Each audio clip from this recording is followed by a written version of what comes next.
मेला हमारे सामने ही शुरू हुआ था और आज 21 वर्ष कैसे बीता पता ही नहीं चला कि जीवन कैसे बीतते जाता है।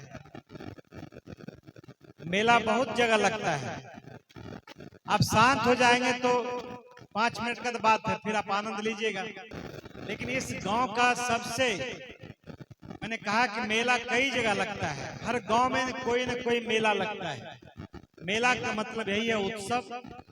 तो कोई न कोई उत्सव होता है और उस उत्सव के आधार पर कोई न कोई सांस्कृतिक कार्यक्रम, सामाजिक कार्यक्रम, विभिन्न तरह का कार्यक्रम आयोजित होते रहता है।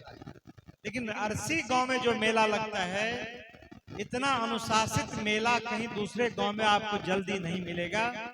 इतने ढंग से, कोई ऊंच हो नीच हो, गरीब हो अमीर हो, जमींदार हो बिना भूमिहीन हो, जब मेला लगता है सब आदमी आपस में मिलकर उसी समर्पण से इस मेला में अपना समय देता है, अपना धन देता है, अपना बुद्धि देता है, ज्ञान देता है। जितना इस गांव का बड़ा से बड़ा जिम्मेदार है, उतना ही यहाँ का गरीब से गरीब लोग भी इस मेला में योगदान देता है।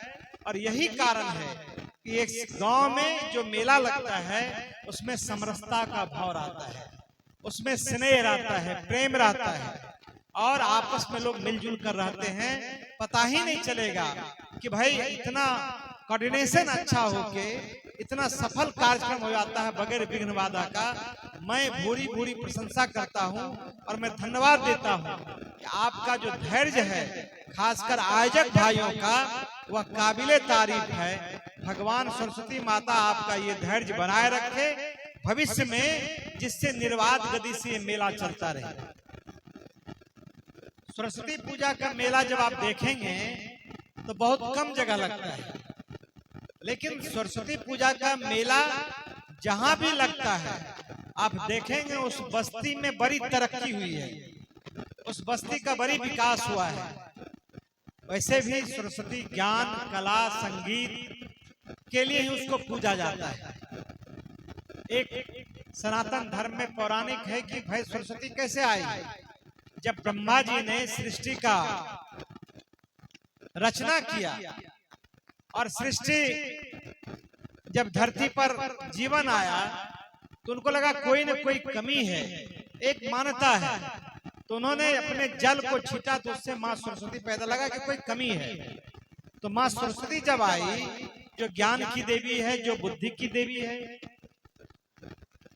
तो उनको लगा कोई कमी है। तो ब्रह्मा जी ने जब जल छीटा तो माँ सरस्वती आई और बीना लेकर आई और दुनिया को पहला संगीत देने का काम वही की, दुनिया को पहला विवेक बुद्धि देने का काम वही की।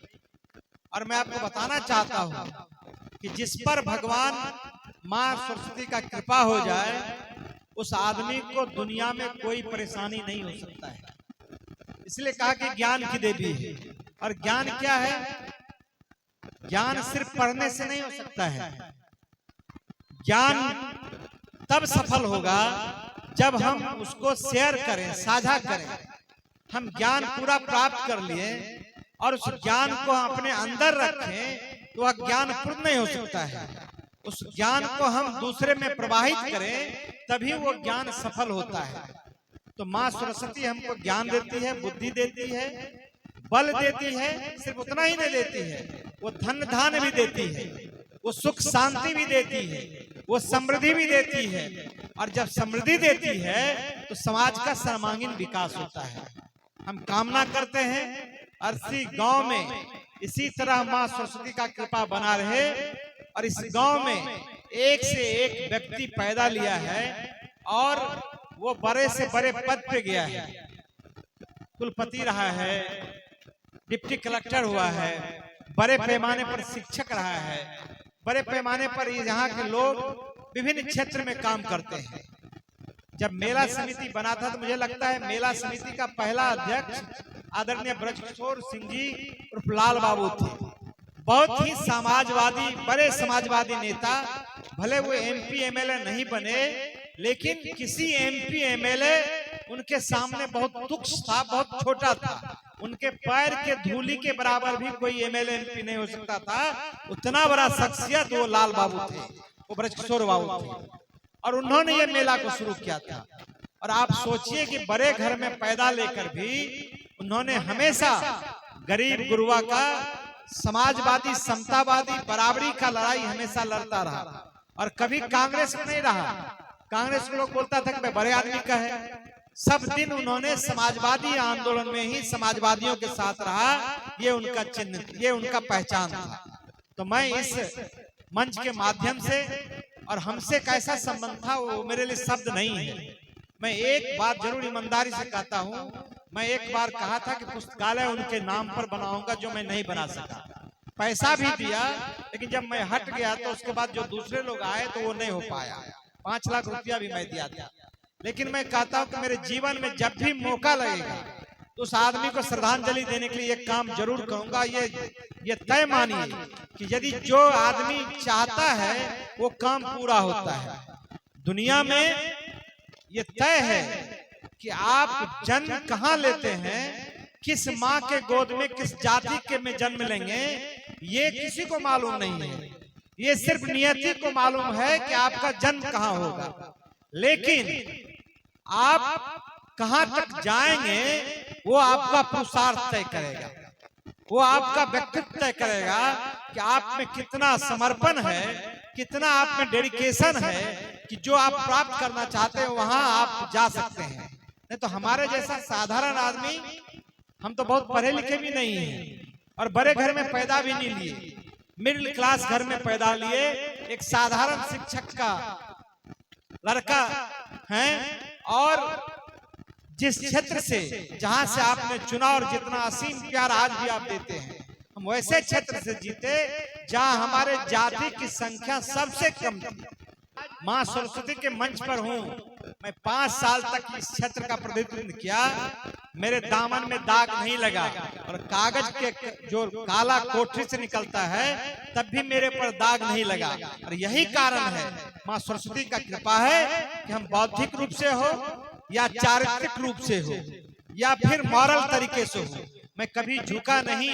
जो सच था उसको सच कहा और जो गलत था उसको गलत कहा। किसी के सामने समझौता नहीं किया। कला सब कुछ दे, धन धान दे, समृद्धि दे, और विद्या जरूर दे। विद्या ऐसा चीज है, हम लोग कौन लोग हैं, जिस दिन आप सरस्वती पुत्र बन जाएंगे आपको जाति बाधा नहीं बनेगा। आप जिस दिन सरस्वती के उपासक हो जाएंगे उस दिन आपका गरीबी खत्म हो जाएगा। आप कितनों आप जमीन खरीद लीजिए, पैसा जमा कर लीजिए, सरस्वती नहीं रहेगा तो आपका सब कुछ भाग जाएगा। लेकिन जिस दिन आप सरस्वती पुत्र बन जाइएगा, आपके सामने आपके वो जितना चीज है सब आपके पास चल के आएगा और आप बड़ा आदमी बन जाइएगा। भगवान से यही कहते हैं कि भगवान सिर्फ अर्शी नहीं बल्कि इस इलाके में आप सरस्वती माता कृपा बना के रखिएगा। जो आपका ज्ञान का भंडार है उसको यहाँ खोलते रहिएगा, जिससे इस गांव का उन्नति हो। मैं एक बात और कहना चाहता हूँ कि मैं मेला कमेटी के तमाम लोगों को मैं धन्यवाद देता हूँ कि आप इसी तरह आप 3 दिन या 3 दिन तक ये महोत्सव करते हैं, अनवरत इसको कीजिए, लेकिन बिना भेदभाव का। जो अभी आपका मन है उसी के अनुकूल आप काम कीजिए। आगे भी इस तरह मन को बनाए रखिए। वोट कहीं भी हो सकता है, राजनीतिक भिन्नता हो सकता है, लेकिन मन के भिन्नता को मत बढ़ने दीजिए।